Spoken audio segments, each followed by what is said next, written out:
सभी को जय हिंद। मैं एक्स आर्मी नायक गौरव कुमार आप सभी का स्वागत करता हूं आपके अपने YouTube channel Pawar defence academy Raipur Chhattisgarh में, जिसे आप सभी डिफेंस फैक्ट्री के नाम से भी जानते हैं। आज मैं आपको अग्निवीर रैली भर्ती में जो डॉक्यूमेंट लगेंगे उसकी पूरी जानकारी दूंगा। अगर आप मेरे चैनल में पहली बार आए हैं तो मेरे चैनल को लाइक, सब्सक्राइब और बेल आइकन बटन को दबा लें, ताकि अग्निवीर रैली भर्ती से रिलेटेड जो भी जानकारी हो मेरे चैनल के माध्यम से सबसे पहले आप तक पहुँचता रहे।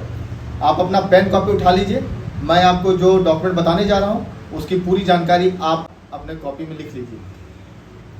जो 5 डॉक्यूमेंट इंपॉर्टेंट है जिसके बगैर आप गेट से एंट्री नहीं कर सकते, सबसे मस्ट इंपॉर्टेंट है, उसके बारे में बता रहा हूँ, जिसके बगैर आप अंदर नहीं घुस सकते। पहला तो आता है एडमिट कार्ड, ओरिजिनल होना चाहिए। और जितने भी डॉक्यूमेंट बता रहा हूँ मैं आपको, उसके सबकी कम से कम 3-3 फोटो कॉपी आपके पास होना चाहिए। ध्यान रखिएगा इस चीज़ का, 3-3 फोटो कॉपी हर एक डॉक्यूमेंट का होना चाहिए। एडमिट कार्ड आपका ओरिजिनल गेट पे चेक होगा, उसके बाद आधार कार्ड ओरिजिनल चेक होगा गेट पे, उसके बाद मूल निवास प्रमाण पत्र जो कि ऑनलाइन वाला ही होना चाहिए आपके पास, वो गेट पे चेक होगा। उसके बाद आता है 10th का मार्कशीट, वो आपका गेट पे चेक होगा। उसके बाद आपका जो एफिडेविट है, जो आप एडमिट कार्ड निकालेंगे उसके साथ जो दूसरा पन्ना आता है, आप जब एडमिट कार्ड निकालेंगे उसके साथ एक दूसरा पन्ना भी निकलेगा, उसमें देखिएगा एफिडेविट लिखा होगा। तो आप या तो उसको करवा सकते हैं एफिडेविट, या नहीं तो आप 20 रुपये के या 50 रुपये के स्टाम्प पेपर पे भी आप एफिडेविट करवा सकते हैं, तहसील ऑफिस में जाकर नोटरी से साइन करवा करके। ठीक है, ये 5 डॉक्यूमेंट नहीं है तो आपको अंदर प्रवेश नहीं करने दिया जाएगा, गेट से बाहर कर दिया जाएगा। तो ध्यान रखिए इस चीज़ को। यही 5 डॉक्यूमेंट सबसे पहले आपको लेकर के खड़े होना है गेट के पास, ताकि आपको अंदर जाने का मौका मिले। और उसके बाद आता है फोटो आपका 20 होना चाहिए, 20 फोटो होना चाहिए, जिसमें आपका बैकग्राउंड व्हाइट होना चाहिए। ध्यान रखिएगा, कोई ब्लू बैकग्राउंड या रेड बैकग्राउंड वाला फोटो नहीं होना चाहिए। बैकग्राउंड हमेशा व्हाइट होना चाहिए फोटो का, तो ही आपका फोटो मान्य है, अन्यथा मान्य नहीं होगा। फिर आता है आपका मार्कशीट, 8th, 10th और 12th का मार्कशीट होना चाहिए। जो 8 से भरे हैं ट्रेडमैन के लिए वो 8 का सर्टिफिकेट, और जो 10th और 12th वाले हैं जो 10th 12th का, तो तीनों मार्कशीट आप अपने साथ रख लीजिएगा। और फिर बता रहा हूँ, सारे डॉक्यूमेंट की 3-3 फोटो कॉपी होना अनिवार्य है अपने पास, उसको रख लीजिएगा। उसके बाद आता है आपका जाति प्रमाण पत्र। जाति प्रमाण पत्र भी आपका ऑनलाइन वाला ही होना चाहिए, जो तहसील ऑफिस से बना हुआ हो। और उसके बाद आता है स्कूल का चरित्र प्रमाण पत्र। काफ़ी बच्चे पूछ रहे हैं मेरे को कॉल करके, सर हम पढ़ाई कर लिए हैं और स्कूल छोड़ दिए हैं, तो क्या वो चरित्र प्रमाण पत्र हमारा चल जाएगा? बिल्कुल नहीं चलेगा। आप अभी जाइए स्कूल में अपने, और वापस उसी स्कूल में जा करके बोलिए कि सर मैं यहाँ से पढ़ करके निकला हूँ, आपको दोबारा से चरित्र प्रमाण पत्र बना करके देंगे। आपका रिकॉर्ड चेक करेंगे, आप स्कूल में पढ़े हैं तो आपको रिकॉर्ड चेक करके आपको वहाँ का चरित्र प्रमाण पत्र देंगे। और जब आप बताएंगे कि मैं अग्निवीर की रैली भर्ती में जा रहा हूँ, तो आपका सम्मान भी होगा वहाँ पर कि ये बंदा हमारा देश का सेवा करने के लिए भर्ती हो रहा है। तो आपका इज्जत भी होगा वहाँ पर, आपको बैठाया जाएगा, इज्जत दिया जाएगा, और आपको बड़े प्यार से चरित्र प्रमाण पत्र बना करके दिया जाएगा। ठीक है, उसके बाद आता है सरपंच का चरित्र प्रमाण पत्र। अगर आप गांव से बिलोंग करते हैं तो आपके गांव क्षेत्र में सरपंच जो होगा उसका चरित्र प्रमाण पत्र बनवा, उसके लेटर पैड पर बनवा लीजिएगा चरित्र प्रमाण पत्र।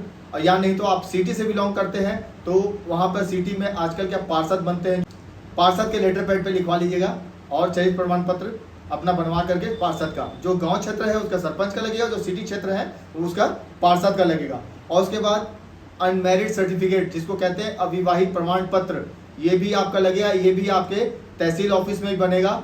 उसके बाद आता है पुलिस प्रमाण पत्र। ये आपका अगर भर्ती से पहले अगर नहीं बना है तो कोई डरने की बात नहीं है, भर्ती के समय आपका इसका नहीं मांगेगा।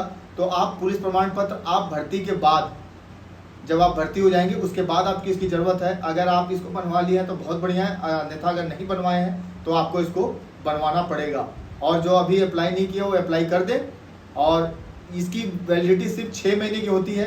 तो आप अभी से बना लीजिए, जो नवंबर की भर्ती है वो आपकी इससे आराम से हो जाएगी ज्वाइनिंग तक। ठीक है, आप इसको आज अप्लाई कर दीजिए, ताकि आपको ये बनने में भी आपको लगता है 8 से 10 दिन लगता है, ताकि आपको समय से मिल जाए, ज़्यादा भाग दौड़ आपको ना करना पड़े। उसके बाद आता है रिलेशन प्रमाण पत्र। जिनके परिवार वाले पिताजी भाई आर्मी में हैं उनका रिलेशन सर्टिफिकेट लगेगा, क्योंकि इसमें आपको फिर छूट मिलेगा।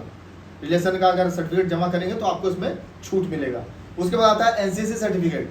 A, B और C, ये तीनों सर्टिफिकेट जिसके पास है तीनों सर्टिफिकेट लेकर के जाएंगे। उसके बाद आता है स्पोर्ट्स सर्टिफिकेट। स्पोर्ट्स सर्टिफिकेट में अगर आपके पास है तो आपको 2 सेंटीमीटर का हाइट में आपको छूट मिलेगा। ध्यान रखिएगा इस चीज़ का, 2 सेंटीमीटर आपको हाइट में छूट कर रहा है। अभी काफ़ी लोग जो है पुरानी, मैं देख रहा हूँ जहाँ जहाँ रैली भर्ती हो रही है वहाँ पर हाइट में सबसे ज़्यादा बच्चे कट रहे हैं। अगर किसी के पास स्पोर्ट्स सर्टिफिकेट है तो उनका 2 सेंटीमीटर उनको छूट मिलेगा। और काफ़ी बच्चों का ये भी क्वेश्चन है कि सर हम फॉर्म भरते समय एनसीसी का सर्टिफिकेट और अपना स्पोर्ट्स सर्टिफिकेट हम फॉर्म में नहीं भर पाए थे। तो मैं आपको उन सबको ये बता देना चाहता हूँ कि अगर आप उस समय नहीं भरे थे तो आप अभी जो भर्ती चलेगी उसमें 13 से 21 के बीच में जो भी भर्ती होगी, मतलब आपका जो भी भर्ती का डेट आता है उसमें आप भर्ती के बीच में जाकर के आप उसको दिखा सकते हैं, शो कर सकते हैं, आप उसमें एंट्री करवा सकते हैं। यानी तो जिस दिन भर्ती देखने जा रहे हैं आप उस दिन उसको लेकर के जाइए, आप उस दिन एंट्री करवा सकते हैं। ठीक है, ये डाउट आपका क्लियर हो गया। उसके बाद आता है आपका जो फोटो लगा हुआ ID, pan card, voter card या लाइसेंस। अगर तीनों है तो बहुत सुंदर, अगर नहीं तीनों में से कोई 1 या 2 भी है तो भी चलेगा। इसके 3 प्रति कॉपी ओरिजिनल होना चाहिए। ठीक है, उसके बाद आता है वैक्सीनेशन सर्टिफिकेट, जो कि कोविड के समय आप लोगों को लगा होगा तो वैक्सीनेशन सर्टिफिकेट बनवाना है आपको। दोनों डोज लगे हुए वो आपको हॉस्पिटल से मिलेगा बनवा करके कि वैक्सीनेशन आपने करवा रखा है, वैक्सीनेशन सर्टिफिकेट आपको बनवाना है। और उसके बाद आता है नो रिस्क सर्टिफिकेट। काफ़ी बच्चों को ये नहीं मालूम कि नो रिस्क सर्टिफिकेट कहाँ बनता है और क्या होता है। नो रिस्क सर्टिफिकेट आपको 48 घंटे का, भर्ती से 48 घंटे पहले का ही मान्य होगा, वो भी आपके नज़दीकी अस्पताल में, जिला अस्पताल में आपका ये बनेगा।